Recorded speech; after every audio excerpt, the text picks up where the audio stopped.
Football on Off the Ball. With Paddy Power, fueling the mischief in the beautiful game. Gamble responsibly. Gamblingcare.ie.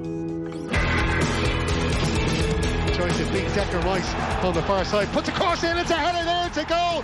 And what a brilliant cross in for Newcastle. And who else would be there to head it in but Callum Wilson? There's only 4 minutes on the clock. Penalty's been taken by Antonio. He fires that to the left-hand side of the goalkeeper, who saves it, but the rebound pops out, and it is to Tomas Soucek, who comes in and he just clips it over the goalkeeper, and that is so disappointing for the man making his first Premier League appearance, Freddie Woodman. Ball then played all the way upfield to Ben Rama. He's got Antonio charging down the inside right channel. Eventually gives it to the striker. He just takes one touch, then has a shot, and it's a goal for West Ham United, who've now gone 4-2 up at St James's Park. City desperately getting men back. Son still has it. Couple of little step overs onto his left foot. Sends it into the back of the net. And listen to the roar around this stadium.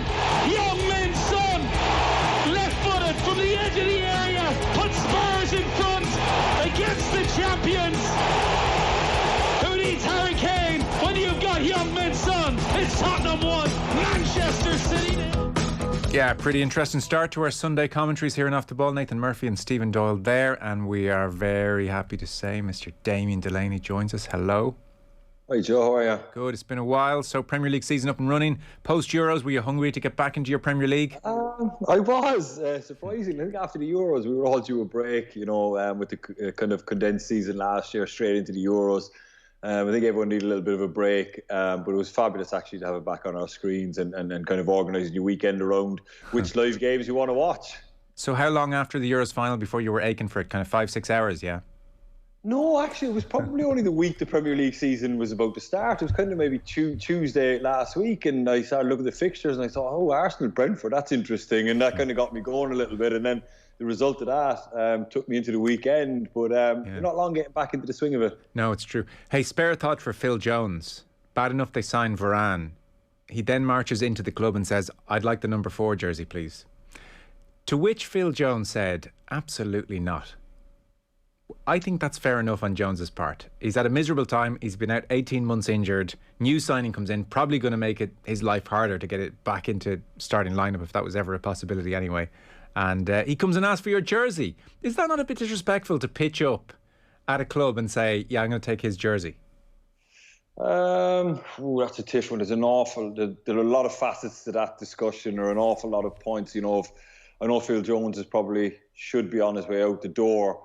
And maybe he's kind of laying down a marker that he could make life difficult for United if he hangs around.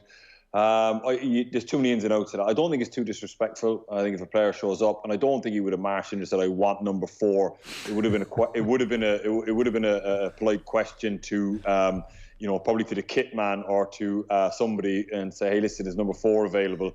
Yeah. And they're saying, well, that's a decision the manager has to make, really, and that's probably the first big decision he'll have to make this season. Solskjaer is whether to take the number 4 off Phil Jones and give it to Varane. But if you do that, then that's the end of Phil Jones, really, because he's never going to do anything for the club ever again. Not that I suppose anyone's holding out much hope that he is going to do anything. I think it's probably best for Phil Jones and Manchester United if he kind of moved on quietly. Yeah, I hadn't quite realised he'd been out injured the whole time. I mean, he's not a starter anyways. He's not someone you're checking up on when he's not in the starting lineup all that often. So he's been injured for the last 18 months. Solskjaer said he's very close to a return. He's played some under 23 matches. 29 years old now, Phil Jones as well. So it is the manager who decides ultimately. Is it generally on squad numbers that?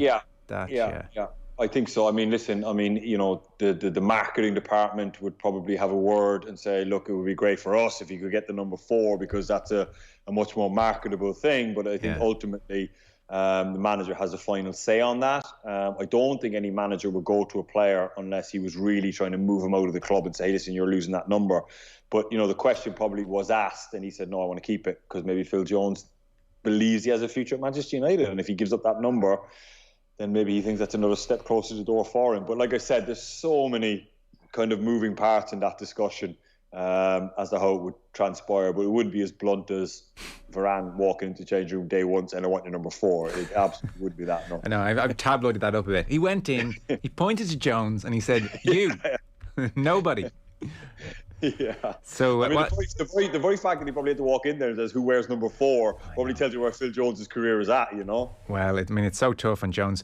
I would think, Alex Ferguson has done a lot of great things. I would think coming out publicly and saying that Jones could be the next Duncan Edwards probably didn't help him along in his way. I mean, there are some big shoes to fill, obviously. But at the time, he was a highly regarded young player. I mean, he was, could play a variety of positions. And obviously, they had hopes that he would nail one down. But Alex Ferguson saying something like that is obviously just to give the kid confidence that when he comes into United. So, there's probably an awful lot more behind that statement than the face of it. But look, it hasn't transpired that Phil Jones has fulfilled anywhere near that type of potential. And I think probably it's best for him if he moves on. But Manchester United are stuck with a player that's on an astonishing amount of money, and he is not going to get that money anywhere else in the Premier League if the reports of what he earns at United is true. So Manchester United are going to have to cut him a rather large cheque to get him to move on. I remember when Cantona left, Beckham was very eager to get the number 7 jersey and Ferguson was very reluctant, almost just keep this kid in his place, let's not let this thing happen too quickly for him. And of course he got the 7 jersey and now very much associated with it. I've no idea what number you were. I wasn't a big one on numbers. The kit man usually assigned me a number. Whenever you sign for a football club, the kit man will kind of come to you and say, look, X, Y and Z is available. And I think it once says, I don't really care, you pick it. And he picked it. So I think that's how I ended up with 27 at Palace. 27. I used to wear 27, because obviously coming in... you wouldn't say it's iconic, really, 27? Well, I would argue that it is now, Joe, yes. They've retired it. No, I say that jokingly, obviously, before people think I have notions about myself. Oh, dear. I wonder, has anyone taken the 27 jersey since? The young left back Tyree Mitchell took it. You noticed, you noticed. Absolutely, I checked, and he wore it last season, and then he gave it up this year, and he took number 3, so no one has it. Okay, so officially they've retired the number 27 jersey due to unpopular demand. Well, Varane is number 19 for those interested in those kind of things. By the way, so I wanted to ask you, I'm glad you brought up Palace there. Kind of an interesting case. Patrick Vieira is the Palace manager. They were beaten 3-0 by Chelsea. Now, they won't be the only side beaten 3-0 by Chelsea at Stamford Bridge this season. But there is a sense that Palace might be in for a tricky season here. Patrick Vieira, I was having a glance back at his record. Obviously, there's the Man City stuff, and then he was over in New York for 3 years. I don't know how much you want to read into that. And Nice really is the main bellwether indicator of how he's going to do. So he was there 2018 to December 2020, 2.5 years, 89 matches. They finished up in his final year. They were in 11th when he got the sack. There was a 5-game losing streak. One of the things said about Vieira, I was just reading in the French press, was that the team lacked a discernible style of play, that he was constantly changing team selections, constantly changing formations. Now, he would argue that he finished 5th in 2020 in the shortened COVID campaign, and that in his first year when he signed, 2 or 3 very important players were sold from beneath him, and then he was eventually given some money by new owners, and that was the year they finished 5th. And what he said when he arrived in 2018, if we're looking for a sense of what Vieira is about, this was at Nice. He said to L'Equipe, I'll try to impose a style of play, lots of 1-2s, attacking football, all while having a compact defensive block. And obviously it didn't quite work out for him as he might have hoped. So Palace this year, you'd have your finger on the pulse. Are they in a bit of bother? That is possibly, yes. But I think they were expecting that. They were expecting that they might have to take a couple of steps backwards to be able to progress forward. First thing I say is that the path that Crystal Palace was on was destined to end in relegation. With the ageing squad, the manager, his style, it will get you so far. But Roy Hodgson is the type of manager that wants experienced professionals who could come in the change room day one read between the lines of what's expected. The manager tells them something once and they go and do it. And that obviously leads to having the highest average age in the Premier League of a squad, and that's what they had. So it needed changing. Absolutely it did. And the chairman had to kind of draw a line in the sand and say, hey, listen, this way we are dying a slow death, and in next season, possibly two, we're going to go down. So he had a decision to make. Do we go like for like and swap out Roy Hodgson and bring in a Sean Dyche type character and play percentages and whatnot? Or he decided to move and flip it quite literally 180 degrees in the opposite direction and go for youth, exuberance and that direction. And in doing so, they let go, first of all, 12 very, very seasoned campaigners, Premier League campaigners, and they brought in 4 or 5 not so experienced young championship players, allied to that a manager who has never managed in the league, although he had such a fabulous playing career. So I'll just interject and say everything so far is making me nervous. Absolutely, 100%, and you should be nervous, and I'm a little bit nervous, but the pivot had to be made, and I think he's just decided to go all in and do it. The best thing about Crystal Palace Football Club is the catchment area of Croydon in South London. You've got Millwall kind of to the east, which is on the Thames, and you've got Brentford, Fulham to the west on the Thames. Crystal Palace pretty much has the whole of South London for an area to choose from, and I think there's over 1 million people in the greater Croydon area. So basically for years Crystal Palace used to lose an awful lot of high-end talent. They also produced an awful lot, like Wilfred Zaha, Nathaniel Klein, people like that, but obviously they lost Smith Rowe's a Croydon boy who's gone to Arsenal, lost his cheek at Chelsea's a Croydon boy. So because they weren't a Category 1 academy, they now are a Category 1 academy. So they've kind of spent tens of millions on this academy, which opens very, very soon. It's open now, but the official opening is coming up very, very soon. So the plan for the club moving forward is now to get in all that young talent from South London, nurture it and sell it on if needs be. The likes of Aaron Wan-Bissaka is kind of the prototype there. But even if they get all that right, the first team has to maintain what it's trying to do, and it's on a knife edge for me.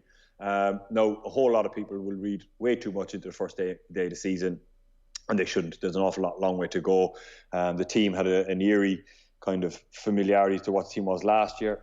There was a lot of injuries, a lot of players who kind of were at the European Championships and didn't start. So the manager is going to need a little bit of time to put it together, but I'm also acutely aware that the first 5 fixtures with Chelsea, I think they've got Liverpool, Arsenal, and I think they've got Brentford next week. Spurs, actually, I think is the other one. So they could be 5 games in and have a point. And when you don't have a whole lot of experience or a really experienced manager to kind of keep everybody calm, it can disintegrate very, very, very quickly. So it's on a knife edge for me, but in the club's defence, I think the pivot had to be made, and they've decided to do it now, and they're pot committed. So time will tell how it will play out. I actually got a real good insight on Saturday. I was working the Chelsea Palace game with Richard Dunn, and obviously Richard lived in France, and Rich had a really good insight on Nice because he used to go and see them play and stuff, and he told me a whole lot of things eerily similar to what you were reading out there about Vieira, that when the pressure came on, that he became a little bit of a pain splatter and became very, very hopping from one system, players to the other, and got caught in a muddle. And that's why the second season didn't go so well for him, that when the pressure came on, and I thought to myself, Jesus, at some point in the Premier League, he's going to come under an awful lot of pressure. And you're going to need a manager like Roy Hodgson, that when you lose 3 in a row and you're slipping towards the relegation zone, you want a manager. I always want a manager to come in with a demeanour and a look about him that I know what's going on and I know how to fix it. Even if inside he's doing somersaults and he's panicking, you want to look at a manager and feel like he knows the route out of the predicament we're in. Not a guy, because players, by the way, can tell. When a manager's panicking, they can tell, because he's chopping and changing formations, he's scrambling, he's scratching for something to click. And that's not a place you want to be as a manager, because players can see right through that, and that lack of confidence or that uncertainty that a manager displays almost certainly feeds into the starting 11. Geez, that's an interesting answer. God, it's nice having you back. One question. That was long, No. That was amazing. That was so interesting on Crystal Palace. So I hadn't heard that anywhere else, really. So look, I understand the pivot it's Steve Parish is still very involved there, isn't he? Yes. Yeah. He's the CEO. Yeah, really smart man. I know we've spoken before, and I know you rate him very highly. Very smart man. So I understand the pivot at academy level, and wow, that makes sense. A catchment of 1 million. We should be hoovering up the talent here. Get that box ticked. Brilliant idea. Let's move on. That's a no-brainer. As part of the pivot, though, I'm sure they would have had deliberations whereby they say, right, this academy is not going to bear fruit for 5, 6, 7 years. Let's go from Roy Hodgson to something still reasonably safe and bankable. Someone who has a great chance of keeping us in the Premier League. So we're not going to tell the fans this, but our aim is just to stay in the Premier League for the next few years, hope this academy thing works, and then let's see about progressing. Whereas they seem to have gone, okay, academy, brilliant, and let's really mix it up at first team level as well. And they've taken in someone so untried and untested in Vieira, and I'm not quite sure the logic of that one. I get the pivot at underage level, but the jump from a Hodgson, like almost as close to a guarantee of Premier League status as possible, to a Vieira, which is just like shot in the dark almost, it feels like. That's a hell of a leap. It is. It wouldn't quite class it as a shot in the dark, but I mean, you've got a young, enthusiastic, hungry manager who obviously interviewed very, very well, hence the reason he got the job. And obviously, Steve Parish would have pointed out a lot of the points I just said to you there, that it's youth, it's, we're bringing in young players, we're signing the top-end talent from the Championship, the likes of Eze, Olise, the centre-back Guehi, I'm still not sure to pronounce the chap's name, from Chelsea. So it's young, up-and-coming players, ultimately with a sell-on value, because Crystal Palace for years have spent fortunes of money, and then players have just drifted away from the club because of old age. So I think the manager the owner is aware that he wants to kind of bring in 20 to 24-year-olds that if they do catch fire and light the world at Crystal Palace, he can sell them on at a profit. But to address your question, and it's an extremely valid question, it's a question I'm asking, or a question I've thought about, but he's obviously decided that, he's going all in. And he just thought, look, this is the way to do it. And there's no point in half-assing it. And time will tell. Again, everything you said there is very, very valid. But, he's an extremely astute man, extremely clever, incredibly decisive man. Like you saw with the Frank de Boer situation, that if he's not happy, he will not stand on ceremony. He will pull the trigger. And I can guarantee you he has a plan B in his back pocket somewhere. Yeah. I mean, that's the thing. In the media, it's very easy for me to simplify this and say, oh, look, what's he thinking? I mean, as if Steve Parish hasn't thought about this 20 different ways, and has got logic there. I always remember you saying to me that with Parish, you were always struck by his ability to consume a lot of information very, very quickly and digest the important parts as well. Yeah, he's got incredible instincts. He takes the information in, and he processes it very, very quickly, and he makes an incredible amount of correct decisions based on that. And I think he does trust his instincts. As a businessman, he was obviously incredibly successful as well. And he is an astute guy, and I've spent a lot of time with him and in his company, socially as well. And he's somebody that I would, respect, and somebody that I would talk to. And when I say talk to, I would listen to. Because you realise that there's some people you can learn from, and that's when you shut up and listen. Yeah. And he's somebody that I would always just shut up and listen to, because he is as clued in as you're going to get, in my opinion. Hang on, all you do is talk when you're around me. So on Vieira, I gotta say, he's never jumped out to me as what a player, obviously. And he's, in fairness to him, built his career slowly at City and then New York, so you can't fault him in certain ways. He's never jumped out to me on TV or anything as an unbelievably insightful thinker on the game, in so much as any of that is indicative of anything. I gotta say, I'd have slight worry over Vieira. Yeah. What's your sense of him as manager? Yeah, I think similar. I mean, people I speak to know, they love him. He's approachable. He's nice. He speaks to the players. But that was pre-season. I mean, everybody's nice pre-season because, everyone's enjoyable. Pre-season's nice, isn't it? You're playing friendlies, and, the only thing you're told is not to get injured. So it doesn't matter whether you play well or bad. It is what it is. if they lose against Brentford on Saturday, that's when you'll start seeing more of what he's like. That's when the pressure comes on, and pressure does funny things to people. Pressure does things to people that they didn't think they were capable of. And often managers will look back at how times or they reacted to certain situations, and they're surprised themselves. So time will tell, but I'm very much hopeful, and I hope they do get it right. And again, at the moment, they're not looking to finish in the European places. I think if you offer Crystal Palace fourth bottom today, they take it. And do I think there's 3 worse teams in the league than Crystal Palace? Almost certainly I do, yes. So I think that's their aim at the minute. And then over the next 2 or 3 years, as I said, they've kind of took a couple of steps back to open up a better path forward for them. Okay, really interesting. I must admit, I hadn't planned on spending the first half of the football show on Crystal Palace, but here we are. We're going to take a very short break, and we've loads, naturally enough, now to talk to Damien Delaney in the second half about football and off the ball.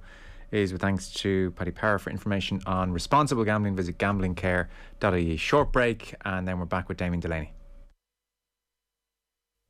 Now, you're very welcome back to the football show. Damien Delaney, along with myself, Joe Malloy, this evening. We have talked, if you're just tuning in, it's we're halfway through. All we've talked about so far is Crystal Palace, which it was not the plan, but here we are. So they were beaten by Chelsea, by the way. Lukaku hooking up with Chelsea. Tammy Abraham off to Roma today is an interesting kind of move. 23 years of age. That could be interesting for him. 5-year deal. 80 grand a week, I was reading. They have to replace Edin Dzeko, and it's Jose there. So how Tammy gets on over the next few years will be interesting. But Lukaku coming to Chelsea. Geez, there's a lot to like about Chelsea this year. Who do you think is going to win this league? I think Chelsea are going to win it. And I said that before Saturday's performance. I know it's only one game, but I'm not basing it on that one game. I'm basing it on the fact that they are the up-and-comers. They're the hungry ones. They're the chasers. They're hungry for success. The manager is in a really good place. And I just think that the hungriest group is going to win this, because it's going to be a long, arduous season. And I just think Man City, again, even before Saturday, I thought that team's been on the road a long time. They don't have a number 9 yet. That may change. But at the same point, I still think that, there's something quite lacking with City. Liverpool, for me, are more than capable of winning the league. Absolutely. But there's some questions to be answered first. And those questions will be answered as the season goes on. Will the lads coming back from long-term injury be like signing new players? I still think Liverpool could do with just an injection of someone walking through the door. Just inject a bit of life into the players. The Premier League season is long, and there's a danger of kind of getting too carried away on the opening day of the season with performances and thinking the die is cast. It's not. I mean, European football starts up again. There's a lot of international games. There's a World Cup on the horizon. There's an awful lot of games of football to be played, and I do feel it's going to be a war of attrition. And I think that Chelsea have the hunger, they have the squad size, and I believe they have the manager who's hungry to win the Premier League. And that's why I would tip Chelsea. He is bloody impressive, Tuchel. Did you play against Lukaku? You would have. Yeah, quite a bit actually. Yeah. So how did you find him? Because he feels like a Chelsea striker in a way that he never felt like he'd be a Klopp signing, and he didn't quite fit at United for some reason either. But Chelsea, if you think of like Costa or Drogba, just that type seemed to. It's a weird thing to talk about club DNA when there's so much turnover of players. It doesn't make any sense, and managers. But there is that tradition there over the last 15 years. He sort of feels like he'll fit in there more somehow. How did you find him? I think he's not a world class player. You wouldn't put him in the same bracket as the likes of Lewandowski of this world. But I couldn't think of a better player for Chelsea to sign. And one point I want to quickly make on Chelsea is I saw a statistic today that they signed Romelu Lukaku for 114 million, and with Tammy Abraham moving on today, I think they've recouped about 110 of that. And Chelsea as a business model at the moment are bloody impressive. They did something similar the year they signed Morata for 80 odd million. The likes of Ake moved on. I mean, they are a conveyor belt of young players. Sorry, I didn't follow for a second. So with Tammy on top of all the other exits. Yeah, so Tammy Guehi that went to Palace for 25 million. I think Livermento's left. I haven't got the list in front of me. I'm with you now. But for a second, my brain was thinking, Roma paid 140 million for Tammy Abraham? No. The total sales of what's gone out. Okay, I hadn't fully realised that. Okay. Yeah, you'll get it on Twitter. It was on one of the websites there today. I read it and I thought, geez, that's impressive. But they do that, Chelsea, and that's why Chelsea hoover up all the talent across the world. They go to every tournament, youth tournament, and they hoover up all the talent. And then they loan her out and they get experience, and then they sell them on, and they sign players like Lukaku pretty much for free. That's their business model, and that's what Peter Cech and the woman in charge there, Marina, I'm not going to pronounce her second name because I can't, but she is, from what I've heard, speaking to people in Chelsea, she is judge, jury and executioner there, and she is one of the shrewdest operators in the Premier League. Okay. And it's all her doing this, obviously backed by Abramovich, but she is the day-to-day brains behind what's going on at Chelsea. So that's why I think they're impressive. But back to the Lukaku thing, I just think that he's the perfect player for what they're trying to do. You know, they're fully loaded with number 8s, number 10s, number 6s. They have got, I'd say, 8 world-class midfield players. And what they don't need is a false 9 clogging it up even more. I spoke to you before about the importance of teams having a number 9 that runs in behind, and more importantly, a number 9 with the threat of running in behind, so the 2 centre-backs will give themselves a little bit of breathing room. One thing I always, when I play against Lukaku, from my own personal experience when he was at Everton, is I always thought his biggest strength is running in behind, so don't get caught in a foot race with him because you're going to lose that. Don't get too tight to him because he's stronger than you, you're going to lose that. I always kind of played in so far as get arms length away from him so he can't feel you, because invariably with him his weakness is when the ball gets played into his feet, it's loose. It would squirt out the sides, it would bobble up, and when it did squirt out the side, even half a ball became visible. That's when you step in and toe poke it away from him. But if you get involved in a foot race with him, you're going to lose. If you get involved in a battle of strength with him, you're going to lose. So I always thought, that was how I would judge playing against centre forwards. Pick their weakest area and try and get the battle to that, if you know what I mean, the area where I could compete.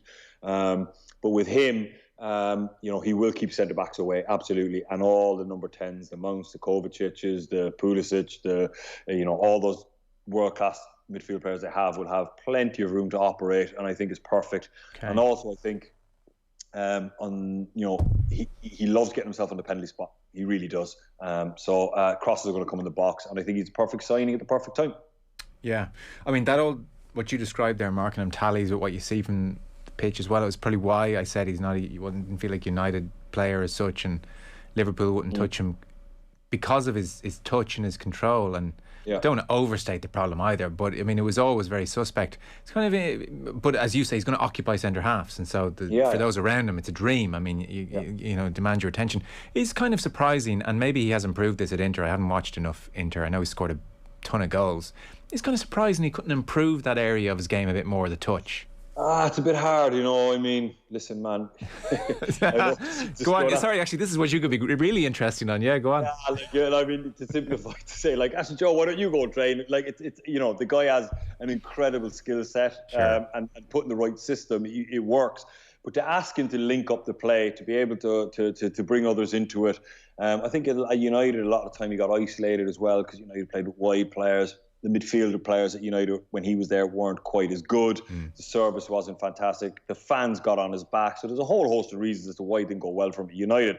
But he's coming back to Chelsea, most importantly for me, with a point of proof. Yeah, okay. He really must have a chip on his shoulder about what happened at United.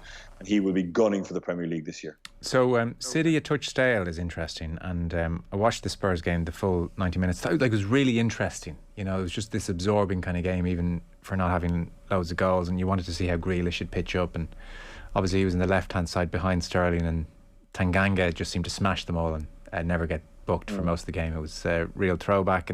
But I was saying to Pat Nevin yesterday, when you think of City at their best, there's so they're interchanging, and they're not, they're very hard to keep track of, whereas I'd say the heat map of this game was Sterling, Grealish, Fernandinho, and then Gundogan and Mahrez, and then Ferran Torres, and they rarely moved. I'd say Spurs worked out after about 5 minutes, well, once Tanganga keeps winning these tackles, we're kind of actually, we can grow into this game. And I don't know, De Bruyne, when he came on, definitely seems to pop up in pockets. I mean, he makes it look so easy. It's only when he wasn't on the pitch and then he came on and you saw how he pops up in these weird little spaces that the others weren't, that I was like, oh my God, I've even just seen a new aspect of De Bruyne here that I appreciate. But talk to us about that staleness with City and what you saw on Sunday. I suppose thinking about it afterwards, taking the game out of it, I'll come to the game in a second. Yeah. After Manchester City, for me, have lost a little bit of lost interest in them. In a way that he spent £1 billion. And when I say lost interest, I don't know. I don't get excited by them. He spent £1 billion and they're a very, very good team. Good luck to you, lads. Well done. You know, you're probably going to win the Premier League this year. And there's no real soul to Manchester City. You know, like Liverpool have soul. The manager has soul. You just love the energy, the feeling that they play with, and I love watching that. With Manchester City, they're just clinical. There's not much emotion with City for sure. Yes, they're very well drilled. They're brilliant. They went and signed Jack Grealish. They're probably going to go and sign Harry Kane now because with that loss, Pep probably going to give the board an ultimatum. And if I'm being honest with you, I've just lost. I don't want to lost my luster for. I don't know. I just lost interest in them, really. I mean, fair enough. Well done. You're a good team. Whereas before, I used to like watching Pep's teams, but Sunday when they played, I was just a little bit kind of watching them going, I could take you or leave you. Yeah. I've got no real feeling towards you guys because, you know, the manager spent so much money, and there's nothing wrong with that. Good luck to him, but you know, you look at what like Jurgen Klopp's going to have to do at Liverpool this year, what Ole Gunnar Solskjaer's going to have to do at Manchester United, you know, what Tuchel is doing at Chelsea. I can buy into Chelsea. I look at the manager and I'm like, oh, this is good. There's a verve, an energy. I don't know if I'm explaining how I feel. No, you are. Yeah. You are. And even further to that point, the lack of emotion, the lack of kind of fighting them or something to kind of get your teeth into watching them. Even when they're 1-0 down, like the reaction was just very insipid. And like they just kept doing the same things, and this is what we're drilled to do. Like, where was the kind of like, I'm going to lose my rag here and kick someone and just try and get us going? They don't.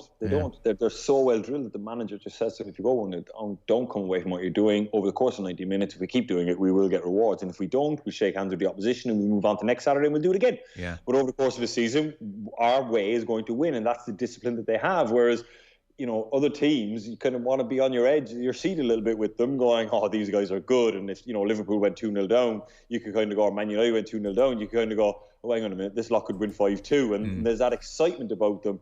Now, I don't want to be too disparaging towards Manchester City because they're very, very, very good. I mean, they're a good side, but they just keep signing all the best players. The manager's very, very clinical.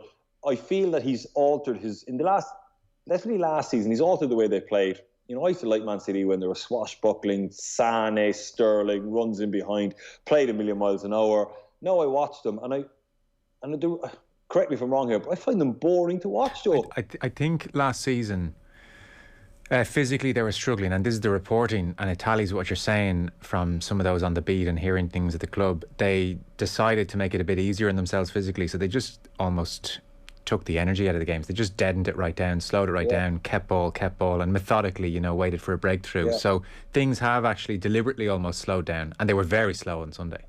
Yeah, I'd like to see his training regime as well. I reckon he's very intense in training. I'd say the players from Monday morning at 8 o'clock to Saturday afternoon at 5 or whatever they play on a weekend, I'd say are just like glued in. I mean, really just like absolutely on the button, and they have to be, because if they're not, they're going to get dug out in training. I could imagine he videotapes training sessions, goes on and rewatches them, and really just drills down on players and expects a level of perfection that keeps the players on edge. And listen, that's why they're so good. Don't get me wrong, but I like a little bit of emotion. Yeah, you know? And there was a degree of them waiting for it to happen on Sunday without anyone kind of making it happen. Curious for your thoughts on Grealish. So like I said, it was Grealish behind Sterling. He was in the back, the first line of three, I suppose, with Fernandinho and Gundogan. Throw a couple of things at you. I mean, should he be closer to goal? I mean, I know if I was you, I would be quite happy with Grealish back 30 yards further out. And also, will Guardiola, do you think, curb his instinct, which seems to be take the ball and size up the opportunity for a dribble first? Will we start seeing Grealish taking it, moving it more quickly, or will... I think so. It has to be that, Joe, because I mean, his list of attributes I don't think fits City very, very well. He's an excellent player, don't get me wrong, but he hogs the ball. He has 3, 4, 5 touches. He slows down attacks, counter attacks, because he has to have his little party piece. He wins free kicks, and opposition players are delighted when Jack Grealish falls over, because you get a chance to regroup and you get a breather for a few seconds while he's lying on the floor moaning. So the only thing I can say is that Pep is going to improve Jack Grealish. Now that sounds absolutely crazy, having spent 100 million or whatever he spent on him to improve him, right? I mean, that sounds off the wall. And again, that's why I kind of fell out of love with City a little bit, or the enjoyment has gone out of it for me, because he's going to take Jack Grealish and turn him into one of these robotic players that they have.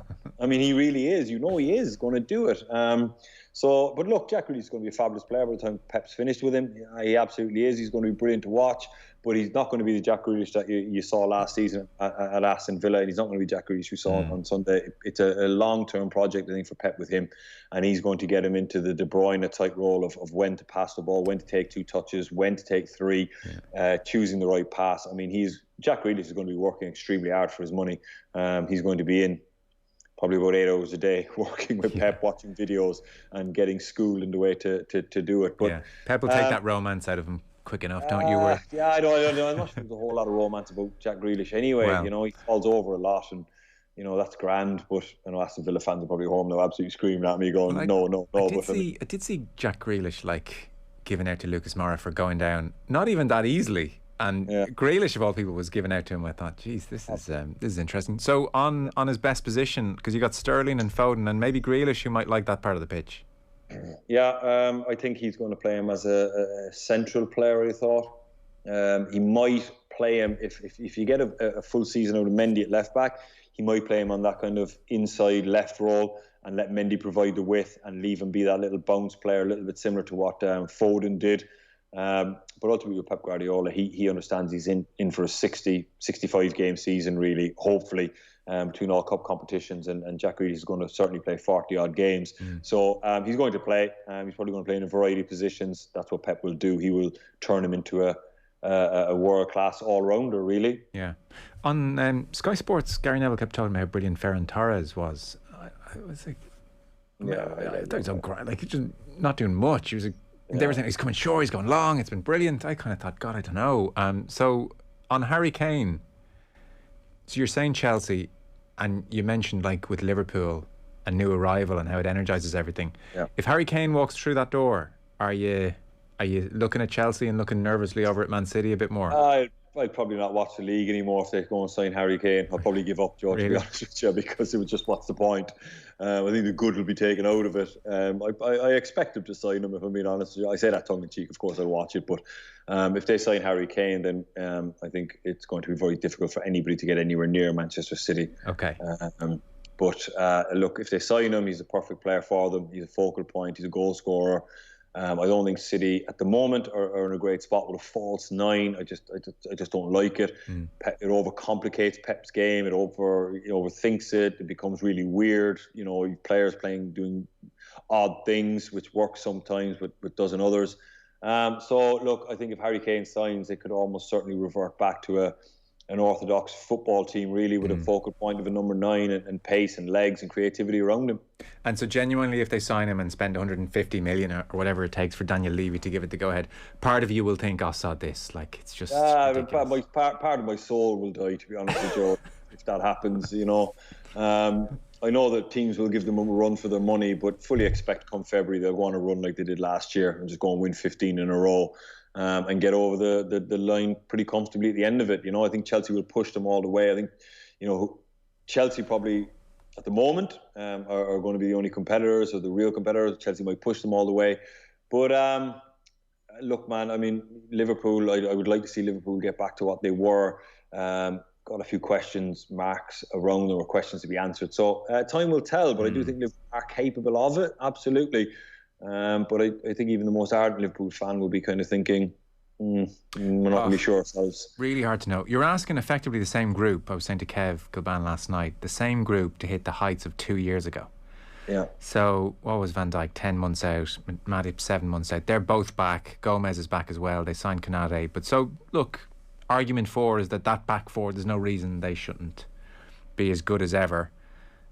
Front 3, there's a question mark. I mean, Salah's so underrated. I mean, he's been so good still. Mane, there's a big question mark. I guess Jota started, which was kind of interesting. Maybe there's a bit more rotation there just to keep them all on their toes. And then what's midfield? Is it Henderson, Thiago, Fabinho? Or where's just compared to the team of 2 years ago? Yeah. It's just hard to imagine. I mean, I genuinely, you could see Liverpool getting on a run and everybody's feeling good about life again, and you could see them finishing first. I could see them finishing fourth just as easily and having a real stutter again. I'll tell you what Liverpool need most. If they don't sign anyone, they need a player to have a breakout year and really pick up the baton and carry the team. Like a Keita or someone? Naby, I still hold out hope for him. I do. I know a lot of Liverpool fans are probably not of the same mindset, but there's a player in there somewhere. And there really is a real dominant box-to-box midfield player. I watched a little bit of him and I've seen glimpses of things. If he can get himself together, Jones, Curtis Jones, he needs to have a Steven Gerrard-esque breakout season where everyone goes, oh my God, this guy is really...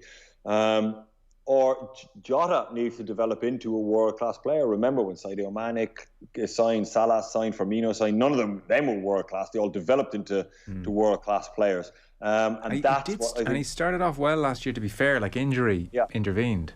Yeah, exactly. And I think that's what Liverpool need. If they don't go and sign somebody to give them the boost that they need a catalyst in that team right now. They need somebody to come in and light the blue touch paper, and the rest of them go, oh my God, look at Jota. He's the man. He's developing into a superstar. Let's all jump on board with him. And then the juggernaut gets moving and it can be hard to stop.